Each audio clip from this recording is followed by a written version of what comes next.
Xiaomi এবার Xiaomi নিয়ে আসছে তাদের ফ্ল্যাগশিপ ফোন। এগুলোর মধ্যেও এক অন্যতম ফ্ল্যাগশিপ ফোন Xiaomi 13 Pro। ফোনটি এখনও পর্যন্ত বাংলাদেশে অফিসিয়ালভাবে আসেনি। বলা যাচ্ছে Xiaomi 13 Pro বাংলাদেশে মার্কেটগুলো নাকি কাঁপিয়ে দেবে, কারণ গেমিং, ভিডিও এডিটিং এবং হাই গ্রাফিক্সের পারফরমেন্স হতে পারে এই ফোনটি। স্ন্যাপড্রাগন 8 Gen 2 এর সাথে লঞ্চ হবে Xiaomi 13 Pro। Mobile connectivity system, storage এবং দুইটি ভেরিয়েন্টে পাওয়া যাবে ফোনটি। 12GB র্যাম, 256GB রম এবং 12GB র্যাম, 512GB রম।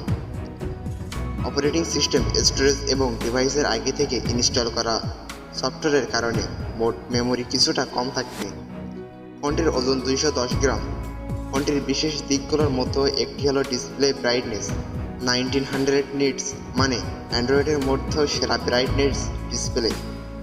সিস্টেমের দিক থেকে অ্যান্ড্রয়েড 13 এবং 3 ইয়ার্স আপডেট হতে থাকবে। ফোনটির 3টা ক্যামেরা, 50 মেগাপিক্সেলের মেইন ক্যামেরা এবং 50 মেগাপিক্সেল টেলিফটো সেন্সর এবং 50 মেগাপিক্সেল আল্ট্রা ওয়াইড ফটো এবং ভিডিওতে ব্যবহৃত 1 মেগাপিক্সেল বিভিন্ন মোডের উপরে ভিত্তি করে পরিবর্তিত হতে পারে।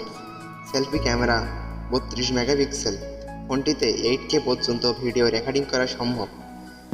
Xiaomi 13 Pro ফোনটিতে 4820 mAh ব্যাটারি থাকছে, আর এই ব্যাটারিকে চার্জ করার জন্য থাকছে 120 ওয়াটের powerful fast charging charger. Company claim করছে ফোনটিতে 19 মিনিটে ফুল চার্জ হয়ে যাবে।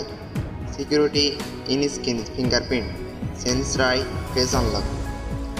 ফোনটিতে 2টা সিম কার্ড ব্যবহার করতে পারবেন, তবে কোনো মেমোরি কার্ড ব্যবহার করার অপশান নেই। এবার প্রাইসের কথায় আসি। Xiaomi 13 Pro ফোনটি অফিসিয়ালভাবে এখনও বাংলাদেশে আসেনি। ইন্ডিয়াতে ফোনটির প্রাইস ৬২,০০০ থেকে ৬৫,০০০ টাকার মধ্যে এবং বাংলাদেশে Xiaomi 13 Pro ফোনটির প্রাইস ৮০,০০০ টাকা, সামান্য কম বেশি হতে পারে। এই ছিল আজকের ভিডিওটি। ভিডিওটি ভালো লাগলে লাইক করবেন এবং ভিডিও সম্পর্কিত কোনো মন্তব্য অথবা মতামত এবং কোনো প্রশ্ন থাকলে আমাদের কমেন্ট করে জানাতে পারেন। আর আপনি চাইলে আমাদের চ্যানেলটি সাবস্ক্রাইব করতে পারেন। দেখা হবে নতুন কোনো ভিডিওতে। এতক্ষণ দেখার জন্য ধন্যবাদ।